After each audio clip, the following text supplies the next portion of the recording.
And welcome to Slowpoke Racing and to the Ultimate Racing League, sponsored by Eldridge Air Conditioning. This is our Monday championship. It's our BTCC replica championship, which started last week. Well, it started the week before that, but I'm not going to get into all that now. You'll have to watch last week's race for me to explain all that again. But basically, it did start last week. So this is round 3, and it's race 1. We've got 3 races for you today. Now, I'll just go over the rules again. For race 1, it is qualifying. So the guy's been out there doing, I think, about 10 minutes of qualifying, which places them on the grid. For race 2, it will be the results from race 1. And for race 3, it is the top 8 are reversed. Now then, the thing with this one, we have done a BTCC replica or tribute before, but this one is slightly different in that nitro is allowed. And if you look at the screen now, you can just see at the bottom right, just left of the track map, you can see that little nitrous indicator. So the guys have access to nitrous. Now, it will not last for the whole race. You can't use it on lap 1, so you've got to be a bit careful with it and pick your moments when to use it. Now, the other thing, the other rules they've got 2 sets of soft tyres and a set of medium tyres available to them, which they can use in any race as long as all 3 sets are used. So, in other words, 2 sets of softs and mediums. Mediums have got to be used in at least 1 race. Damage also set to heavy, so any kisses with barrier will result in a trip to the pit crew to get that damage repaired. So, without further ado, we will crack on. Now then, we are over in Japan at Autopolis or Autopolis, or however you want to call it. I call it Autopolis. And we're on the short course, and why not? This is BTCC. It's not a GR3 or 4 thing. So let's pick some of the shorter courses, make the racing a little bit tighter. So yeah, Autopolis short course, 2.9 miles, 12 turns. Fantastic little course for the crazy guys driving these cars around this track. So let's crack on, shall we? Have a look down the grid. Now then, as I've said already, this is after qualifying. So I'll get the camera. I do like to use this camera so we can have a look and see who's where. So Grasshopper has got himself on pole. Now, this is his 2nd time on pole, but no wins yet. Has got 2 second places, which he got last week. But as to date, no wins, and it's not through the want of trying. He really did try last week. So Grasshopper looking to get that first win under his belt this week. Just behind him in 2nd is Brian Moncani. He came 3rd in race 3 at Goodwood last week, but again, no wins for him yet. And I say yet because Brian's a very quick driver, very accomplished driver as well. So I am expecting a win anytime soon from Brian Moncani.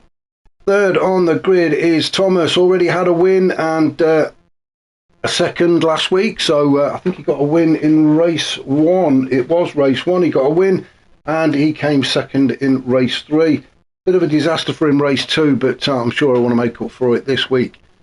Chris in 4th, and I want to say thank you to Chris. I did it last week. I'm going to do it again this week. I want to say a massive thanks to Chris for all the work he's done in the background to get these cars on track.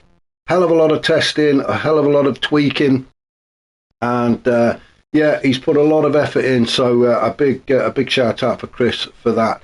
Also Unforgiven as well, our boss, CEO, and also race organiser. Put a lot of work in with Chris as well to get these cars on the track. So thank you very much to him as well. Just behind him, we've got in 6th, we've got Wayne G in the Ford Focus. Now then, Wayne G has won some of these championships before, so he knows what winning is all about. Finds himself down in 6th, so maybe not quite got to grips with that Focus yet. Maybe it's the track, who knows? But Wayne, he finds himself in 6th. Hodgie in 7th, had a fantastic season.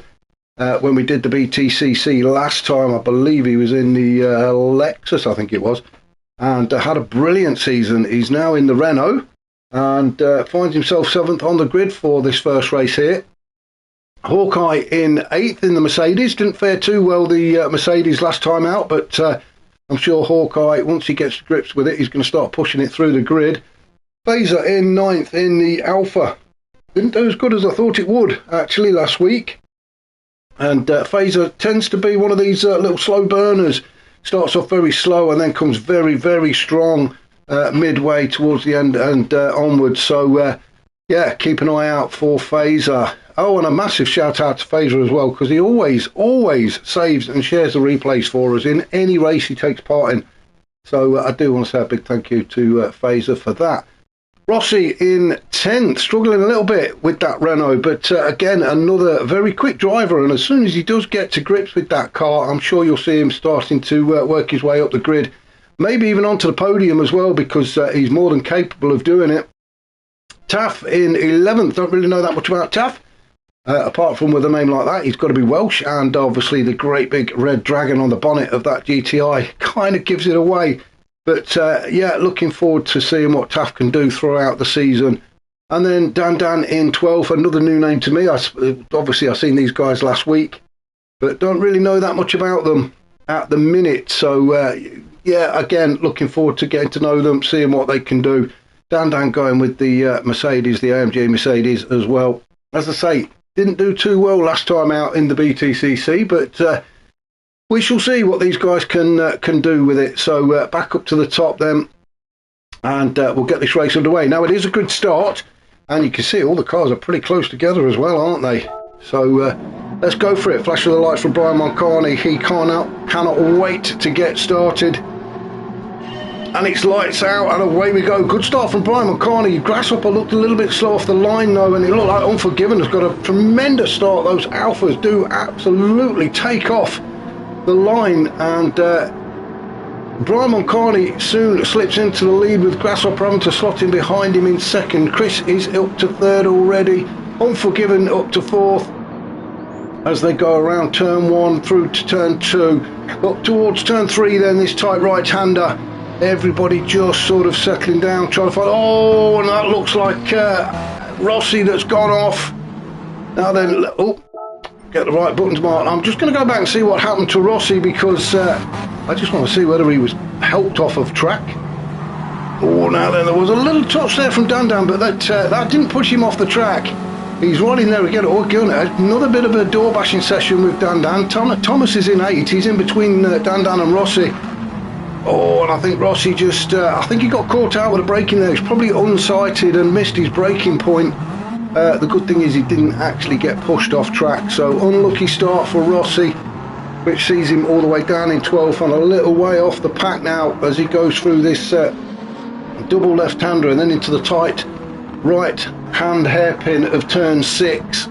So, oh, Grasshopper, while we were watching that, Grasshopper's managed to retake the lead and get himself in front of Brian Moncani as they come up towards turn 10. As I say, very short track this one, although there's 12 turns, they are over with very, very quickly.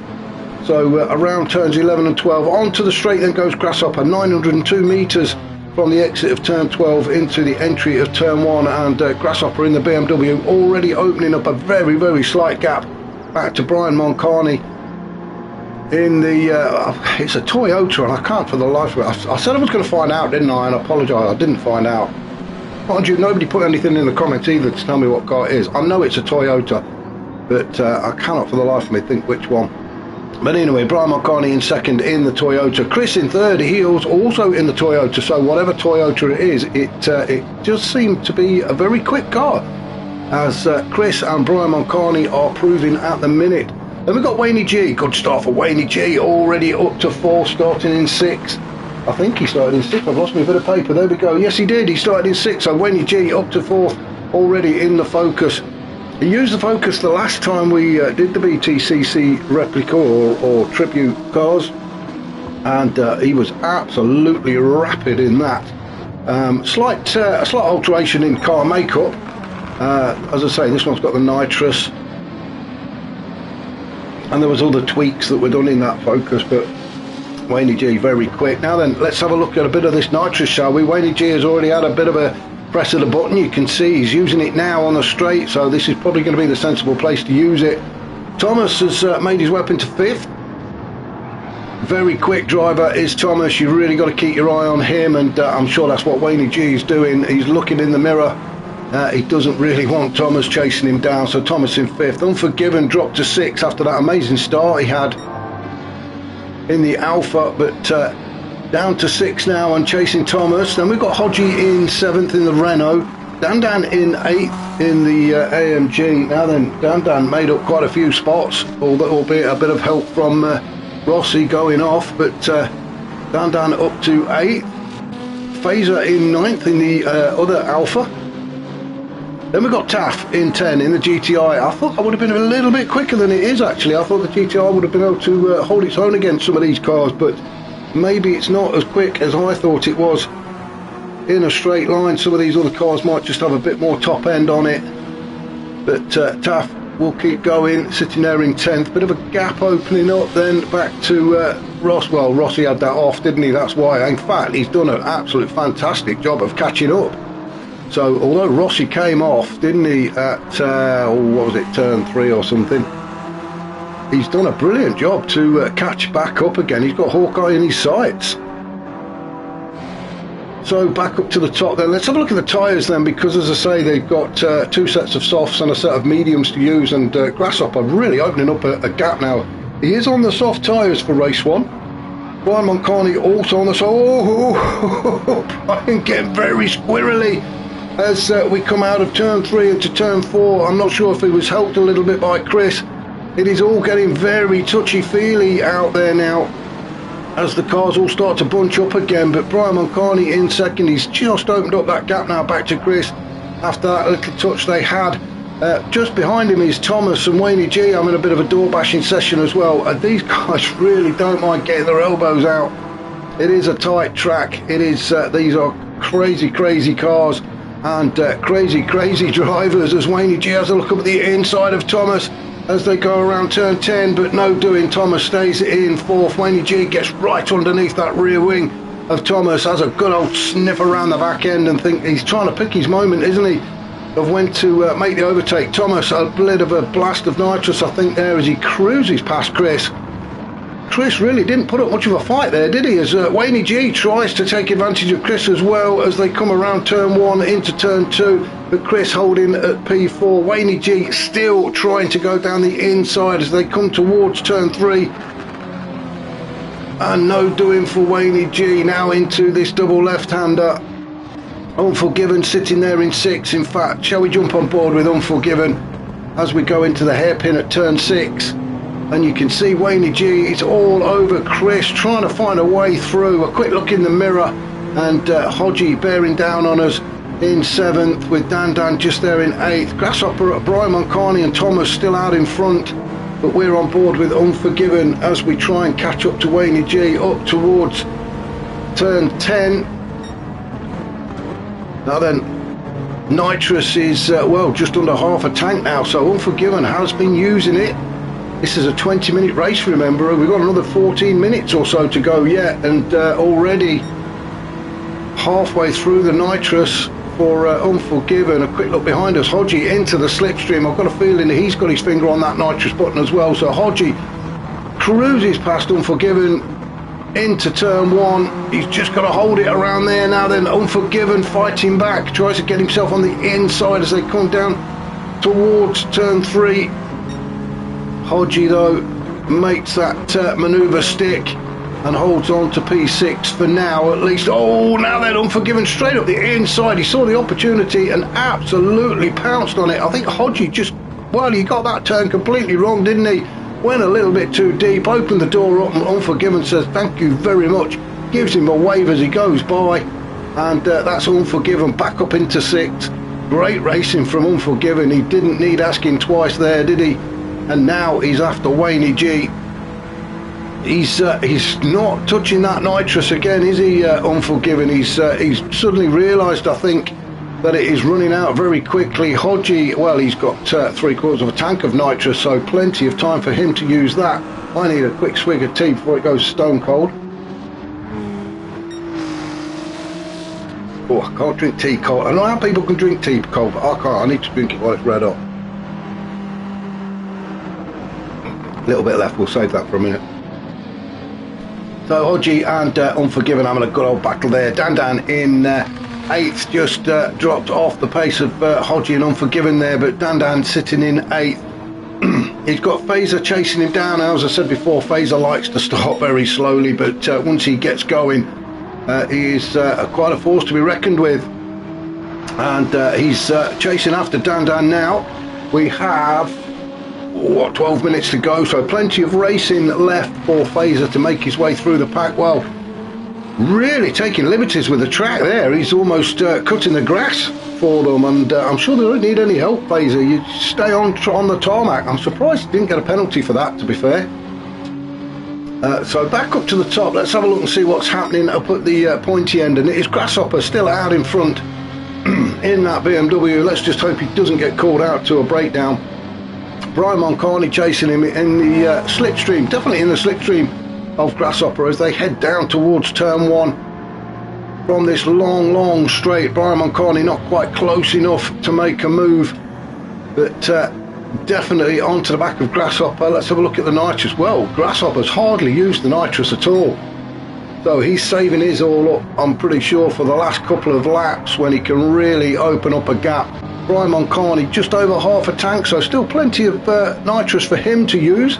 And these two really are opening up a gap now back to Thomas in third. Thomas has got a rear view mirror full of Chris, and Chris giving Thomas all sorts of problems and things to think about. Chris just pushing hard, trying to force a mistake from Thomas, although he is getting through that nitrous as well, which is what he's been using obviously to keep up with these guys ahead of him.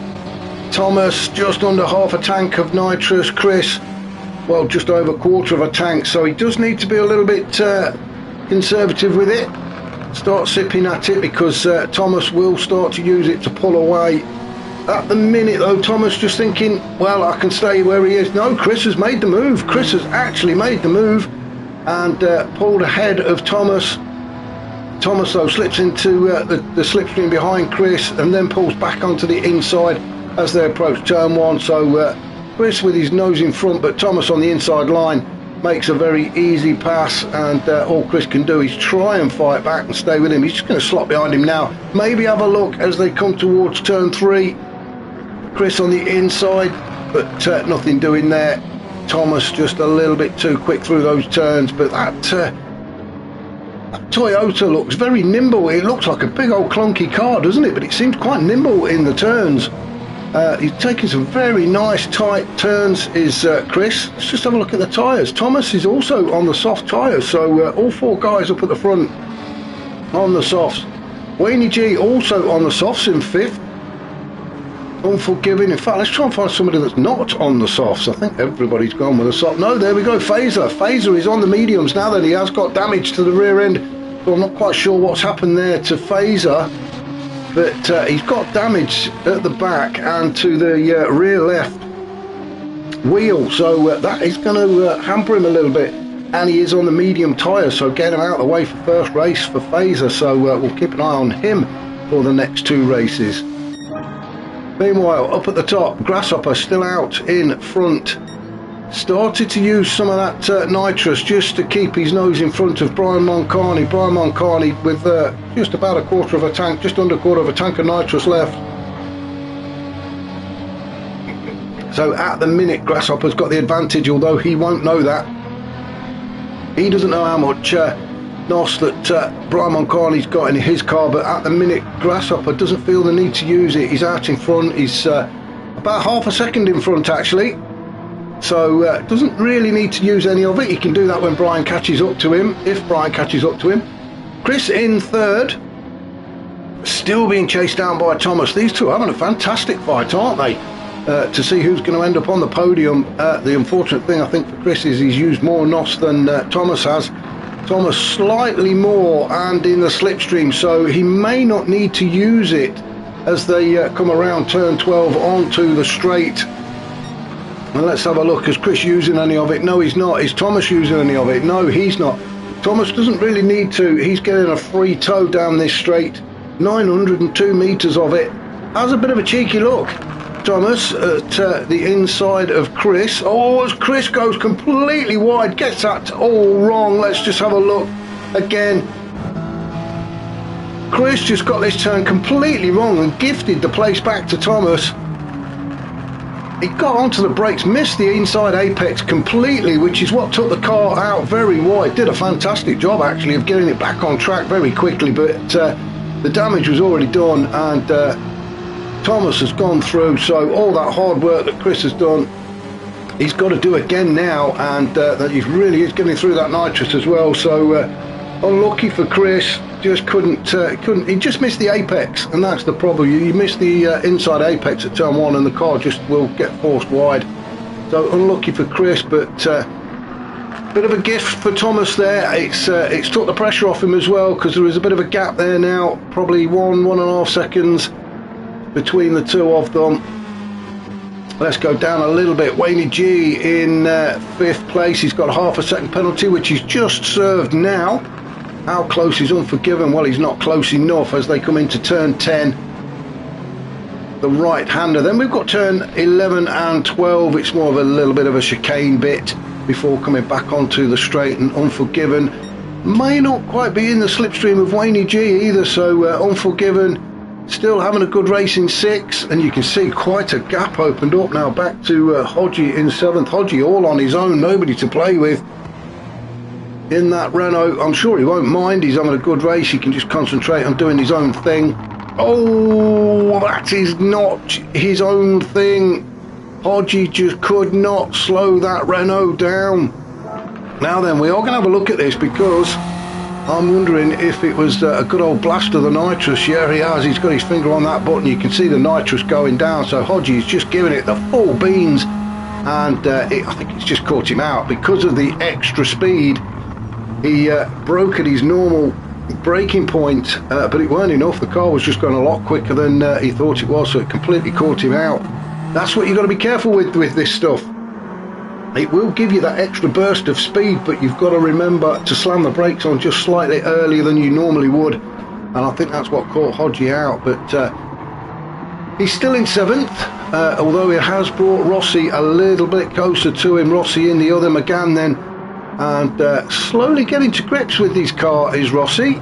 Now, I did say at the beginning, keep an eye out for him, because once he does get to grips with that car, Rossi is a very accomplished, very quick driver, and yeah, a proper menace when chasing you. So he will get right up close, and he will harass you, and he will put the pressure on you, and he will force mistakes, and that's exactly what Rossi is thinking about doing now to Hodgie up in 7th. So Rossi getting closer and closer. Now then, Dan as well, tucked right up underneath Rossi. Not really seen a great deal from Dan yet in that AMG. Same with Taff in 10th. He's not that far off, is Taff. Great looking car, aren't they? Great little cars, the little AMG. Is it the A class? I can't remember what they are. The A class 445s or something. I can't remember.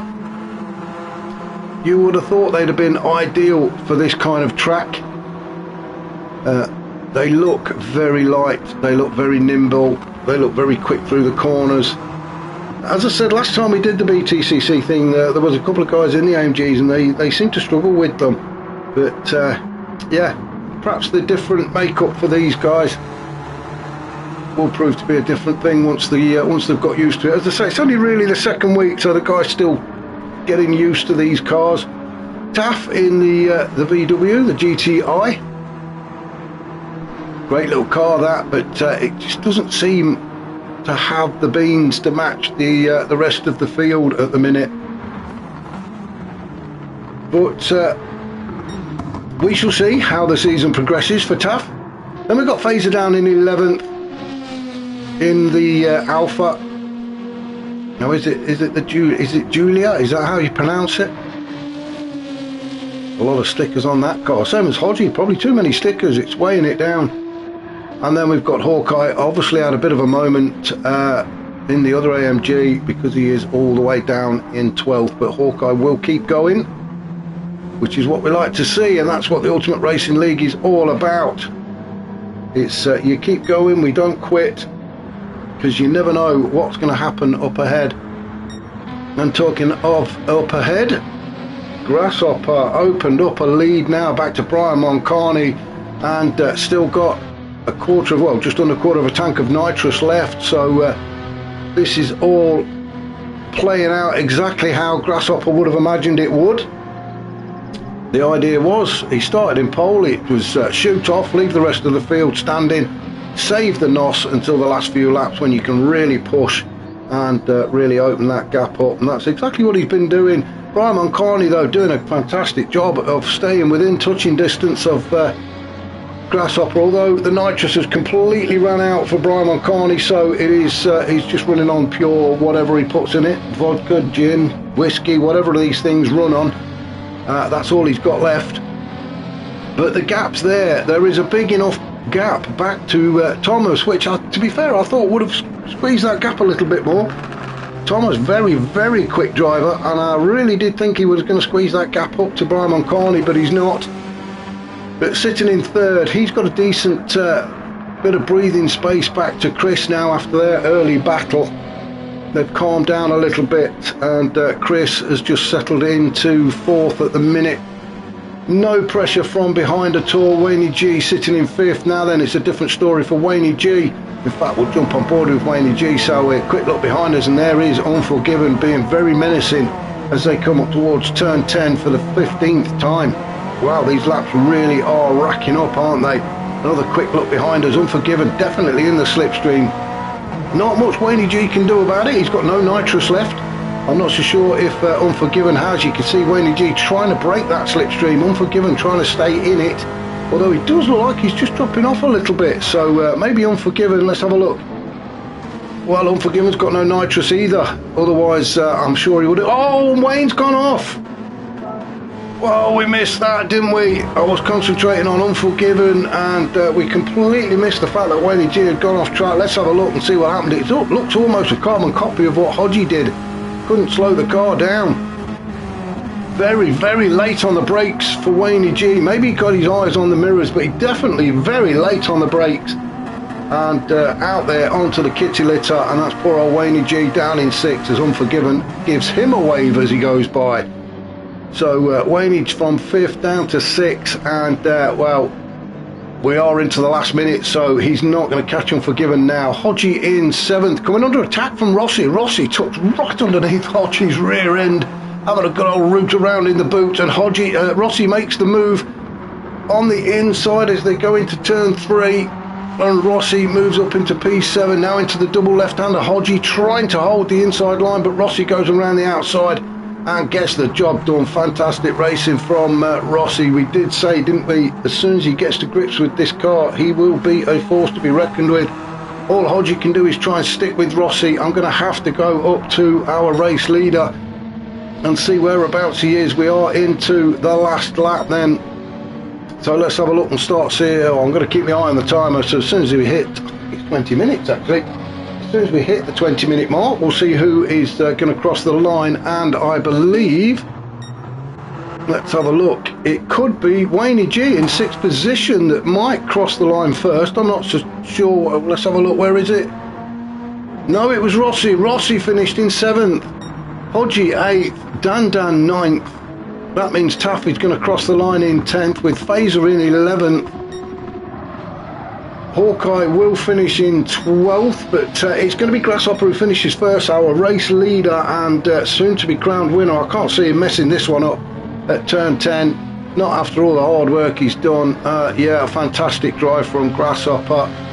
Textbook stuff for him. So well done to Grasshopper for his first win. Brian Moncani in second. Thomas will come around the final couple of turns and cross the line in 11th. Good racing from him, especially mid-race when he had that battle with Chris. So well done to Thomas. Chris across the line in 4th. He'll be pleased with that. Unforgiven gifted 5th by Wayne G, but good racing nevertheless. Wayne G, I'm sure, will be furious with himself for that mistake. Into turn 1, it cost him a place, but will cross the line in 6th. So well done to Wayne G. 7th for Rossi, Hodgie 8th, Dan, Taff, Phaser and Hawkeye all finished. So that was race 1 here at Autopolis on the short course for our BTCC tribute, guys. Join me shortly please for races 2 and 3. I shall catch you all very soon.